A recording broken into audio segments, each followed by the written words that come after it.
We are going to begin with energy. What a good place to begin. Seems like good energy here already. And that is going to be Janet Woodman. And let's see, Catherine is going to be the scribe, I believe. Is that right? Oh, okay. Do you need a scribe? Melina is the scribe.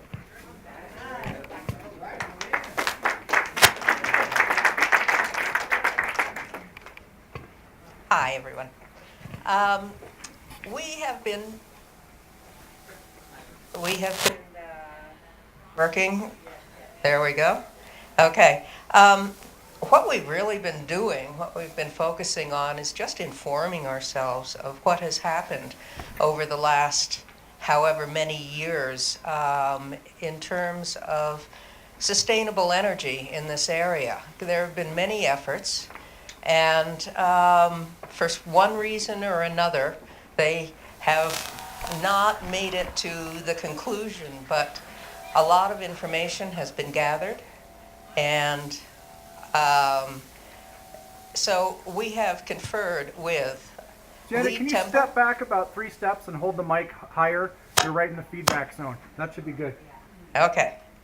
We've conferred with Lee Temple, Vince Palermo, Jason Anderson, our county commissioner, Talmuth Lakai, Chris Canale, Kimberly Bryant, Colorado Central Telecom, and Donovan Spitzman about the history of alternative energy in the San Luis Valley and Crestone, the viability of different sources of energy and communication required in a disaster, the possibility of a future solar garden, the attitude of SLV Rural Electric Cooperative towards renewable energy locally generated, and the Crestone Energy Fair. So that's what we've been doing, is educating ourselves pretty much. Successes, we've learned a lot about the world of photovoltaics and how viable it is, the politics, the finances, the new technologies, and we have a lot more to learn. We'd like to have more active members in our group. Right now, we have about 3 of us who are actually getting in there and doing anything. And more people are welcome. We'd love to have more input. Finding time to do all this, as well as everything else in our lives, is one of the challenges. I'm sure you're all familiar with that. Short-term goals. We'd like to make sure we have a warm place or places to go if the grid goes down, where people can get food, light, and communication. And we would like to see what can be done to make sure Baca Water and Sand has the power to pump water and process sewage should the grid go down. Yeah, it's not just drinking water we need. And something else we want to do is inform local membership about the Rural Electric Cooperative election, which is coming up in June. There are 4 candidates, and we're trying to get candidate statements. 2 of the 4 candidates have submitted statements about why they're candidates and what they want to do. The other 2 we haven't heard anything from. No one's heard anything from, so we'll see if we can get a little more information about that. A long-term goal is to ensure that the community will continue to have electricity even if the grid goes down. As was said before, sustainability and dealing with energy needs in an emergency are along the same paths. So we're hoping that SLV-REC will be receptive to the idea of a solar garden, and we'll see what goes from there. So, does anyone have any questions, comments? Could you define what a solar garden is? Yes, it's an installation of photovoltaic panels that will put electricity into the grid, and whoever owns the solar panel, whether it's investors or whoever, is credited for the amount of electricity they put in, so that their bill is less. Yes? I would like to encourage your committee to think about getting started. To get somebody who have a knowledge of how to make a solar panel, to set up a class to make solar. Uh-huh. Someone who know how to make the old A-frame windmill, teach people how to do it.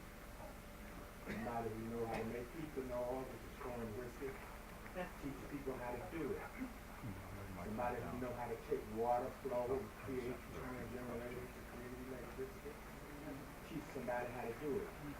The only thing that film missed is showed us people doing the cerebral exercises for what we should do.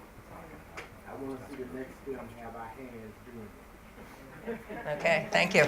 Yeah. Janet, can you? Have you done any investigation about the legalities of going off-grid with respect to the SLV REC? Because I have a friend who's investing in a huge solar system, and she was told she couldn't go off-grid unless she had a $1 million insurance policy, which is just crazy. I don't know your friend's situation, but we'd be looking at using the REC's transmission lines. So there's a legal responsibility there, but it's something to look into. Yeah. Yes. So I have a solar grid on my house, and I'm with SLV. Yeah, we can ask her. Yeah. That may be. Uh-huh. Whatever. And they do require, in order for you to have a buyback option, to have $1 million umbrella policy. It's roughly $20 a month. And they require that because you're now putting in unstable power. This is what they say. I don't think it's true. Can you hand the mic to her? It's probably better to capture than relay. So what they said to me was that because you're putting in unstable energy, that anyone working downline from your house is at risk for hazards, depending on how your system is running, because it could cause deaths. So that's why they asked for that. Thank you. Yeah. I wonder if you've looked into the windmills. I know that one of those big 250-foot high windmills produces 1.5 megawatts on a pretty steady basis with a steady wind, and they're about $3 million. But 1.5 megawatts will power about a 5,000 person. It would power this one windmill would power the entire Saguache County.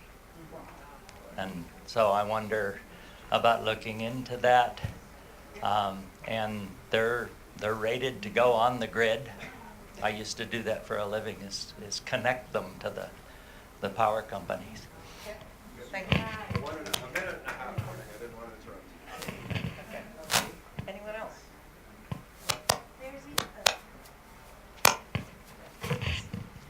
To your point with alternative renewable energy, even with wind, there's small scale wind turbines as well that they're even vertical blades, so they're safe for birds, the environment, and they create a lot of energy. And then there's also some with solar cells on the wind turbines as well. So there's some resources out there that I'd be happy to even point you into one of the smallest scale wind turbine options too. Yeah.